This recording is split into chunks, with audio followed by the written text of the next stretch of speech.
I know that you're new to the state now. I think you're about 8 weeks in? About 6 weeks in. About 6 weeks in. So in my background, I've got about 11 years service and working as a Chief Information Security Officer.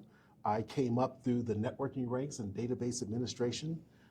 Worked for some really interesting publicly traded companies, 27 years of experience in the military, be it the National Guard, active duty, and Army Reserve. And now I'm pleased to be working with the state, serving the state.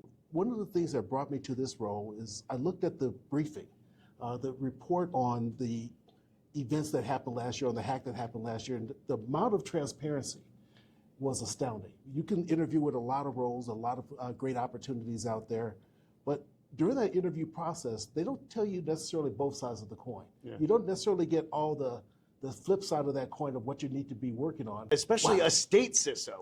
What is the role like on a day-to-day? What are you responsible for?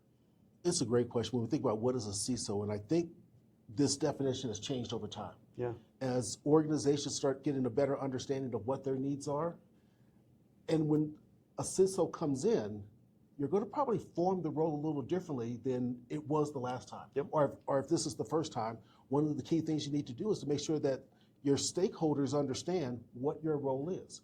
Who owns risk? Who's the advisor, CISO, and who owns the risk, which is typically your business owner or the executive for a given department or branch. Well, I'm going to advise you. I could be, for example, I like to use the analogy of you go to your doctor and your doctor tells you how to live well, how to be healthy, but if you decide not to take that advice, that's on you. You're owning that risk at that point. You're owning that risk. By that, that's probably the hardest step in a CISO's tenure, is to help their constituents, help their senior execs understand where their risk appetite is and when their risk appetite appears to be moving.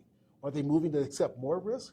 Or are they moving back a little bit and want to have less risk, and advise on what can be done to help manage risk, not to bring things to a stop? Yeah, and reward, because, and I think that's where I kind of see the CISO role evolving. You're not just the security technical SME anymore, right? You're the security strategist for the state and the risk management strategist for the state. Should we give an idea as to how we can open doors to get things done? There's a reason why there's guardrails on a freeway, and it's because it enables folks to move fast.